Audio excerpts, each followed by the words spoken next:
On the night the ceiling finally gave way, rainwater punched through plaster like a fist through wet paper and came roaring down over the shoebox of letters she hadn't yet had the courage to open. Her grandmother's handwriting, loopy and patient, blurred into ink comets as the flood spread across the hardwood floor. She shouted for help even though she lived alone. And that's when he stepped through the doorway, soaked from the storm, toolbox in hand, a little girl peeking from behind his legs.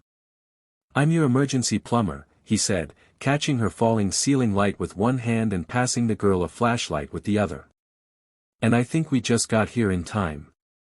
She didn't know then that fixing the pipes would be the smallest repair he'd make, that by the time the sun rose, an entire life would be under reconstruction, including hers. Maya had never wanted to live in the old cottage with the stubborn rose bushes and the scolding crows, but grief rearranges a person's map. When her grandmother passed, quietly, the way a candle gives up its last light, Maya inherited the cottage and all its soft ghosts. The place was a museum of stubbornness, stuck windows, squeaky floors, and a kitchen faucet that coughed like a smoker. She told herself she would make it temporary, 6 months to clean, fix, sell, and move closer to the city. 6 months to learn how to sleep without the warm hum of her grandmother's evening radio drifting down the hallway. 6 months to figure out why the silence felt like it was always looking at her. The leak started as an apology. A tiny drip from the ceiling in the front room, apologizing as it hit the floorboards, apologizing as it stained the paint, apologizing as she set a bowl beneath it and then another. The plumber she called first never showed. The second rescheduled twice. "It's the busy season," they said, as though water schedules its disasters. Maya took to sleeping on the couch, just to keep watch. The drip threaded through her nights, a metronome for worry. Each splash felt like an instruction to do something she didn't know how to do. Her job, remote marketing for a company that sold kitchen gadgets, kept her eyes on a laptop and her mind far from the house's bones. She wrote cheerful copy for lemon zesters and silicone spatulas while a brown circle grew on her ceiling like a spreading bruise. She told herself she'd learn to fix it. She watched videos, wrote down terms, bought a wrench that made her feel brave for exactly 11 minutes. When she finally stood on the step ladder and pressed a cautious hand to the soft spot in the ceiling, a cold bead of water slid across her wrist and into her sleeve, and the ladder trembled beneath her because she had started to cry without meaning to. That afternoon brought a storm that rearranged the sky into a warning, clouds layered like bruises, wind sharpening to a whistle through the pine trees. She was still on hold with a plumbing company when the ceiling gave its wet sigh. The plaster split, and the first wet chunk dropped into the bowl with a sad, comic plop. She stared. Then the ceiling decided to stop being a ceiling. It fell in a crumbling wave, and rainwater, freed from its secret path, rushed out like a tiger on the loose. When she screamed, it wasn't only about the water. It was about the letters in the shoebox, her grandmother's bundle of careful memories tied in blue ribbon, now floating toward the kitchen threshold. She lunged, slipped, caught the box, and pressed it to her chest like a life jacket. The lamp swung on its frayed wire like a clock pendulum losing its mind. The front door blew open. And there he was. He filled the doorway the way a solution fills a problem, not with drama but with presence. Tall, rain-beaded jacket, eyes the color of a quiet pond. In one hand, a red toolbox, with the other, he steadied the bent lamp like he'd walked into collapsing rooms for a living. "Maya?" he asked, voice deep and calm. She nodded, startled that he, this stranger, knew her name. "I'm Ben," he said. "You called. Sorry we're late. Roads are flooding." Something small moved at his knee. A girl peeked around him, hair in a messy ponytail, a child's backpack in cartoon colors. "This is Willow," he added. "My helper." "Helpers get paid in hot chocolate," Willow said, solemn and hopeful, as if announcing the terms of a sacred contract. "Deal," Maya answered before she could think about it, clinging to the blue ribbon box like a buoy.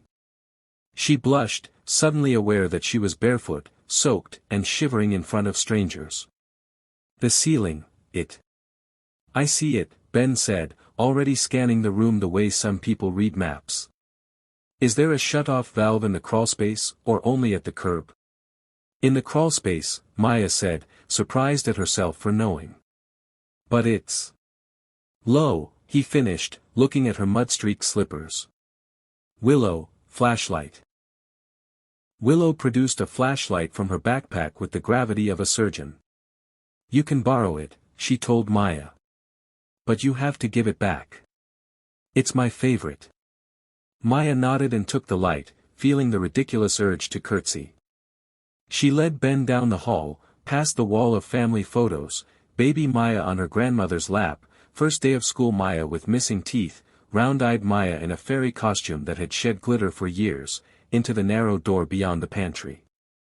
The crawlspace breathed damp earth. Ben crouched and disappeared like a diver into dark water. She heard the wet scrape of his boots, the rustle of cobwebs, a muttered word that sounded like both, please, and turn. Then a thunk, a hiss, and the house exhaled with the relieved quiet of a held breath finally released. Back in the front room, the water dwindled to a sulk. Ben surveyed the damage, jaw ticking. She's an old house, he said, not unkindly. But the old ones are honest. They tell you what's wrong if you listen. Maya tried to laugh. It came out like a hiccup. I'm not good at listening to houses. Good thing I am, he said. He set down the toolbox and looked up through the ruptured plaster into the ribs of the house. Supply line cracked. Probably from the freeze last winter. Whoever patched it used tape where they should have used a coupling. We'll replace the run, dry this out, and you'll be okay. Maya echoed. Ben seemed to remember himself and smiled, a little apologetic. Sorry. Habit. I meant I'll fix it. But honestly, you seem like somebody who wants to understand her own house. If you want to watch, I'll explain as I go. Something in her lifted its head like a creature that had been sleeping a long time. I do, she said. I want to know how to take care of it. Then we're a team for today, he said simply.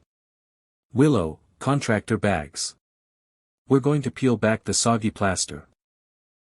Willow set to work as if all children carried contractor bags in their backpacks, producing not only the bags but also a pair of small work gloves. I come on jobs sometimes, she told Maya. When Dad can't get a sitter. Mom, she stopped herself, and for a second, her face became a door she closed from the inside. Ben's eyes flickered to his daughter and then to Maya. It's just us, he said, so gently that the softness was its own biography. We figure it out. They worked. The storm outside paced the porch like an angry dog, but inside the house, the rhythm was different, the crisp rip of plastic, the scrape of a putty knife, the clink of copper piping against the edge of the toolbox. Ben explained everything in a low voice, why the angle of the pipe mattered, how to use a torch without scorching the wood, how to read the shy language of old plumbing. He handed her the cutter and guided her hands, careful and precise. The first time she turned the blade and felt the pipe yield with a gasping little pop, she laughed, sharp and surprised, like a child discovering a secret passage. During a break, sitting cross-legged on the floor with mugs of hot chocolate that Willow insisted on making in the microwave, Ben told her about the business he'd inherited from his father before he was ready. The logo on his jacket was faded from years of scrapes. It's a lot, he said simply. But it keeps us afloat. Willow's art classes aren't cheap. Pride warmed his words. And you bring her along? Maya asked, glancing at the little girl now drawing a mermaid with a wrench for a tail on the back of an invoice. When I can't find my neighbor to watch her, yeah, he said. She knows not to touch the shiny dangerous things. Right, Will? I'm safety captain, Willow said without looking up. I also know a joke about pipes. Tell it, Maya said. What did one pipe say to the other? Let's stick together, Willow recited, grinning, and Maya found herself laughing more easily than she had in months. The storm's volume dropped like a curtain being lowered. As evening drew its gray lines across the windows, the emergency was tamed into work. The new copper shone like a promise. Ben stood, wiped his hands on a rag, and nodded toward the valve. "Let's turn her back on," he said. Maya waited, holding her breath the way people do when they're about to find out if the thing that broke will bless them with mercy. Ben turned the valve. The house hummed. Pipes filled their throats. The new joint held. No leaks. Relief came into the room like sunlight after a long winter. Maya released her breath in a shaky, happy rush. "Thank you," she said, the words heavier than they should be, freighted with months of loneliness and the shock of being taken care of without having to beg. "Part of the job," Ben said, but his eyes softened. He looked at the box in her lap. "Those letters okay?" "I think so," she said. "They're my grandmother's. I haven't read them. I keep telling myself I'll do it when I'm stronger." "Sometimes reading is how we get stronger," he said. "Sometimes fixing things is, too." He packed up slowly, with the calm of someone who never rushed the last step. At the door, Willow tugged Maya's sleeve. "If you ever need a helper again, I'm available on Saturdays. If there's hot chocolate." "I'll keep that in mind," Maya said, smiling. She watched them splash down the path, two small figures braving the slick dark. When she closed the door, the house felt different, like a person who had told the truth and found that nothing exploded.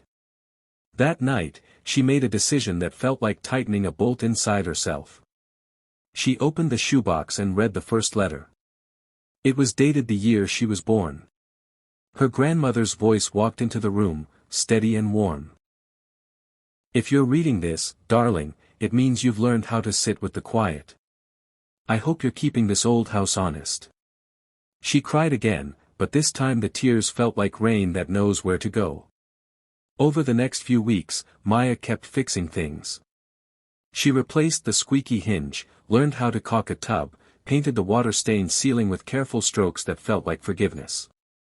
She called Ben for a bigger job, the ancient water heater that groaned like a ghost, and he came with Willow and a van that looked held together by trust and bungee cords.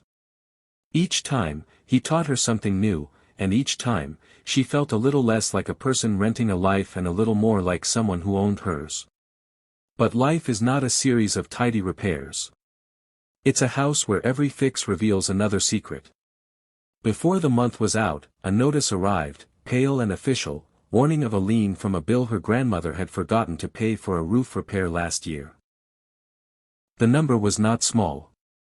Maya's savings were the kind that grabbed a spare umbrella, and jogged out into the warm, aggressive rain. The daycare was a riot of boots and worry. Willow stood by the window with her backpack and a drawing of a whale.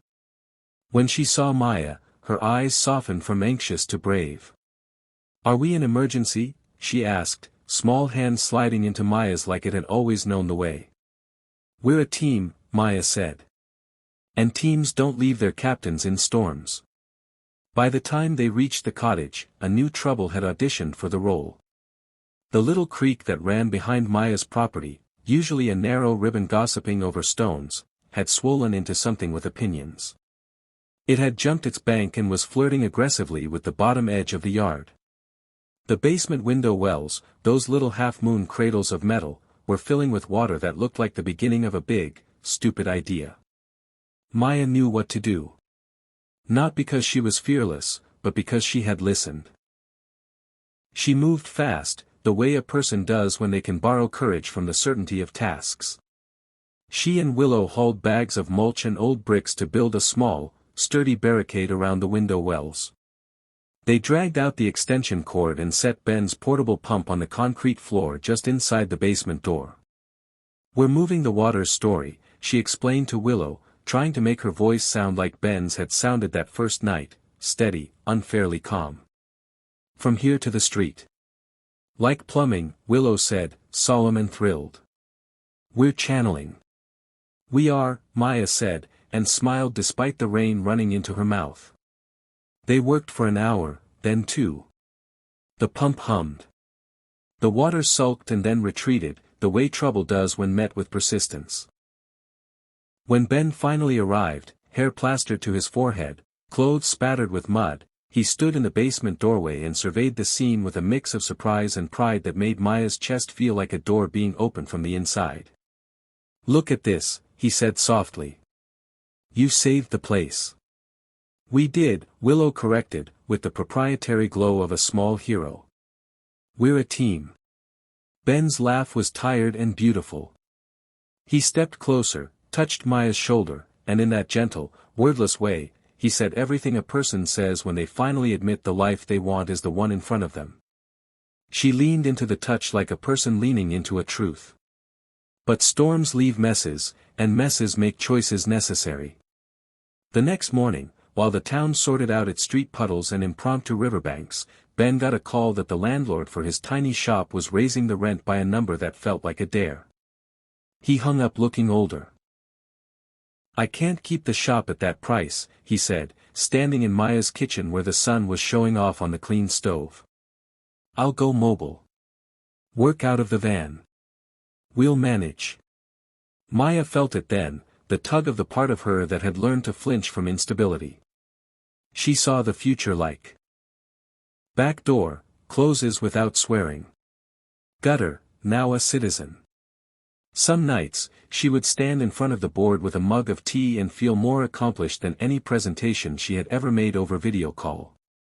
Ben's visits became a rhythm, and not once did he make her feel like work to be fit in. He always knocked like a gentleman in an old movie. Willow would tumble in with a new drawing or a story about a classmate who ate paste on a dare. Sometimes, they stayed for dinner, which started as payment. "Don't argue," Ben would say, smiling. "You'll hurt my feelings if you don't let me pay you by letting you feed us," and became friendship, and then something like family, though none of them said the word aloud.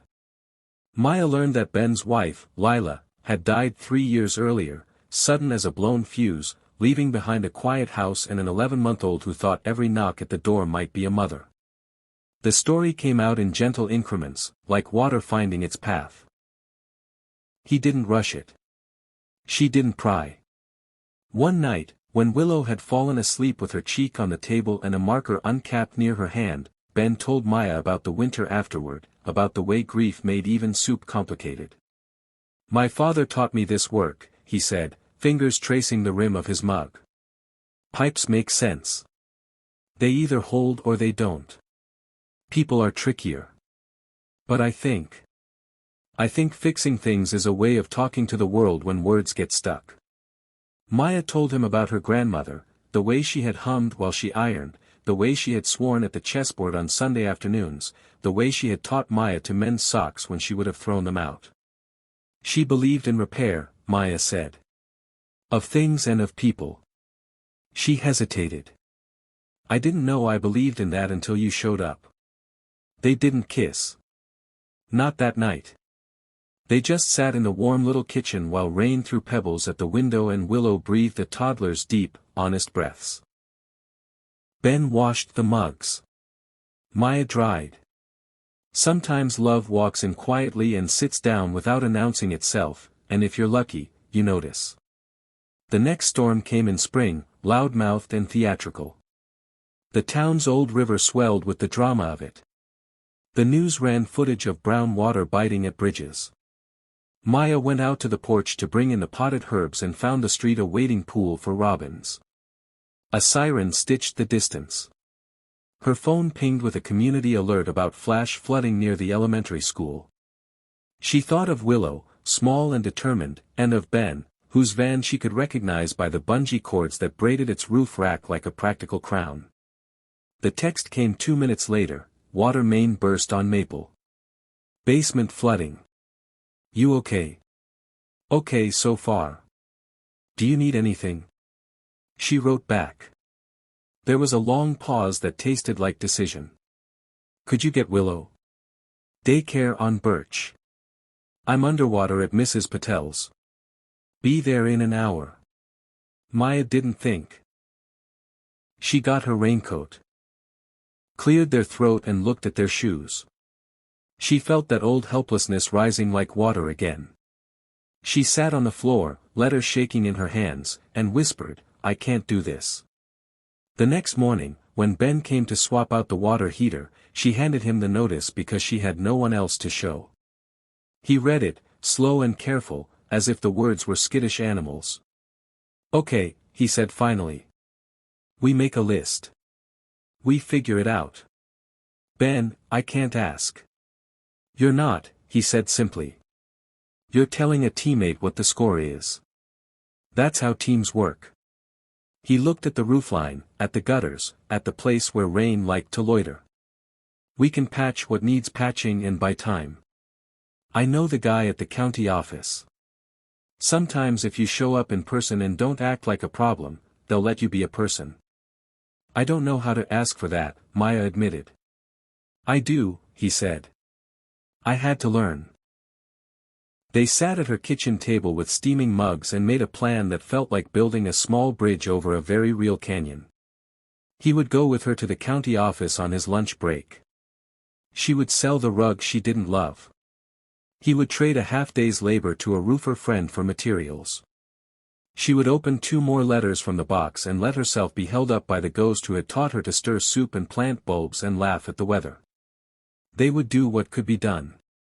On the morning they went to the county office, Willow came too, because life rarely offers tidy childcare solutions in moments of crisis. In the fluorescent-lit waiting room, Willow sat between them coloring mermaids on a property tax brochure while Ben coached Maya through what to say, and when to stop talking, and how to look like a person instead of a problem. When they were finally seen, the woman behind the glass had a face made for sternness. Ben stood back, hands folded, and let Maya speak. She told the truth, with numbers, with dates, with the soft facts of a life interrupted by grief, and when her voice shook, she held Ben's calm in the corner of her eye like a lighthouse on a gray day. The woman listened. She tapped her keyboard like it was an instrument that played mercy. "We can set up a plan," she said.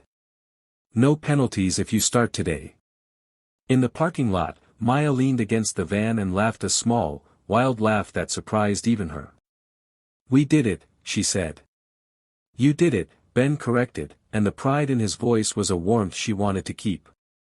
That was the first day she thought, maybe I'll stay. Staying, it turns out, is its own renovation. You can't just exist in a place, you have to decide to belong. Maya planted herbs in the sunny kitchen window where her grandmother's teacups still stood like tiny witnesses. She put up a little corkboard labeled "House Winds," and each time she or Ben tightened, patched, sanded, aligned, or coaxed something back to life, she wrote it on a scrap of paper and pinned it, "Bathroom sink, no more drip." A series of slippery rocks across a fast current, new rent, school clothes, a van that would need new tires before winter, a house with secrets. She could step back, keep things the size of her fear, sell the cottage, choose the indifferent safety of a new apartment where the walls didn't know her name. Or she could step forward and decide that belonging is built, not found. She thought of her grandmother's letters. She thought of the corkboard of "House Winds." She thought of Willow's small hand finding hers in a storm and of Ben washing mugs in her sink as if the sound was a song he trusted. She took a breath and felt the bolt inside her tighten again. "What if you worked out of here?" she heard herself say. "The garage used to be my grandfather's woodshop. It's big enough for storage and a little office. We could clean it up. People in the neighborhood already know you. Ben and Company. Plumbing could have a home base. And by and company, I mean Willow and me." Ben stared at her like a man looking at a map that rearranged itself into a route he could actually walk. "You don't have to." "I know," she said, holding his eyes. "I want to." "I can pay rent," he said, quick with pride. "I won't put you in a spot." "We'll draft a lease," she said, with the brave, shaky confidence of a person trying on adulthood and finding that it fits after all. "I do marketing. I can build you a website that doesn't look like an obituary. We can make this work." He smiled then, not just with his mouth but with the relief that rises from the soles of your feet when the rope you've been climbing stops burning. "Okay," he said. "Okay." They spent the next few weeks turning the garage into a small, stubborn miracle. They scrubbed decades of sawdust from the corners. They built shelves from reclaimed wood that remembered the shape of tables and chairs. Ben taught Maya the crisp logic of pipe fittings while she taught him the soft science of search terms. Willow invented a mascot, a cheerful droplet with a cape, and insisted it appear on every invoice. They called the business Honest House Plumbing, because naming a thing sometimes invites it to be what you say. Word spread the way good news sometimes does, neighbor to neighbor, porch to porch, a friend's aunt's cousin with a leaky shower who turned into a friend with a restaurant sink that needed urgent diplomacy. Ben's phone buzzed. The van carried its spools of copper and faith through the little town. The garage office smelled like coffee and pine and the bright, tangy hope of new paint. Maya found herself waking in the morning with a purpose that reached past her laptop screen. She still wrote about lemon zesters, but between paragraphs, she drafted flyers for Fix-It Fridays, where neighbors could learn to change a P-trap or silence a haunted toilet. People came. They brought cookies. They brought stories. They brought their own loneliness, which sat in the corners at first and then stood up and stretched and went home a little lighter. There were setbacks, of course. The county inspector fumbled a form and threatened a fine that made Maya see red and then see reason as Ben squeezed her hand under the desk. The van's transmission hiccuped in exactly the wrong week. A job at the old church turned into an archaeological dig through bad decisions made in 1963. They argued once, sharp and clumsy, Maya bristling at a bill Ben forgave for an elderly client, Ben hardening at a marketing plan that felt to him like selling out. The argument ended because they took a walk around the block and came back remembering that the goal was not to win but to understand. Repair, always repair.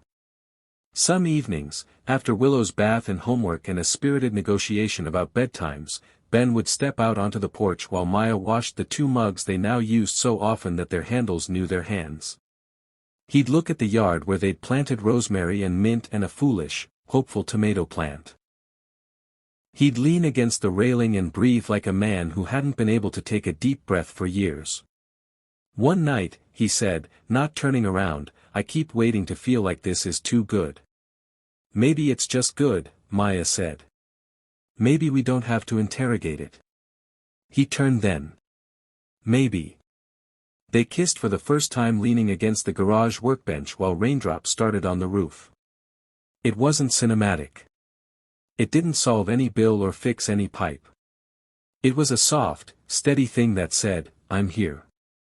Afterward, they laughed because they both had sawdust in their hair.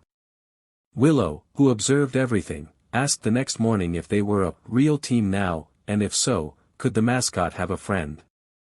Maya said yes to both. The day the county finally stamped their business license without any clawed footnotes, Maya wrote a new note for the corkboard, "Us." She stood back and looked at all the little papers, leak stopped, valves replaced, gutters tamed, plans made. And understood that the biggest repair they had made was invisible. It was in the way the house felt when the door opened and three voices said hello. It was in the way Willow's drawings took over the fridge like cheerful ivy. It was in the way Ben reached for her hand without looking, the way you reach for a familiar tool in the dark. They celebrated with a picnic on the living room floor because the dining table had been commandeered by invoices and crayons. Willow fell asleep mid-story, one arm flung dramatically over her head like a tiny opera singer taking a nap. Ben rested his palm on the old floorboards and closed his eyes. "Your grandmother would like this," he said. "She'd like that you stayed." Maya thought of the first night, the ceiling surrendering, the shoebox nearly lost, the stranger in the doorway holding up her lamp with one hand while passing a flashlight with the other. She thought of the storm and the pump and the garage that remembered the sound of her grandfather's laugh. She thought of how the house had taught her to listen, and how Ben had taught her to try, and how Willow had taught her that teams can be made on purpose. "I think she would," Maya said. I think she would say we've kept the house honest. At the end of summer, the rose bushes in front of the cottage, those prickly historians, exploded into bloom. Neighbors slowed when they walked by. People waved and meant it. The town's river went back to pretending it had never been dramatic.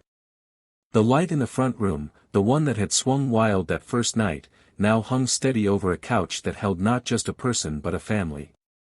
On an ordinary Tuesday, the kind of day that doesn't announce itself, Maya opened the last letter in the shoebox.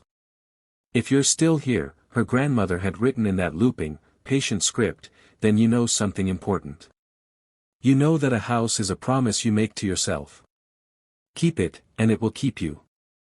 When things break, as they will, ask for help. Let people love you where you leak.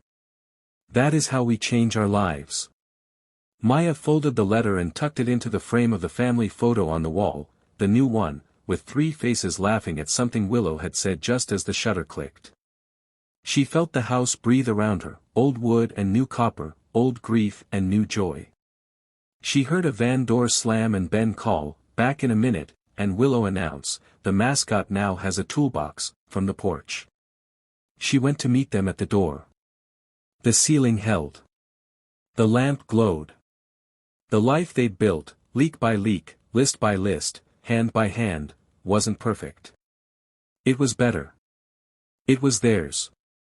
And that's how a plumber fixed more than pipes, and how the single dad who showed up in a storm changed a whole life by teaching her how to listen to a house, and to herself, until both were honest enough to be home. Inspiring message to close your video: repair, of houses, hearts, and hopes, doesn't happen all at once. It happens the way water learns a new path, guided, patient, a little every day. Ask for help. Offer it back.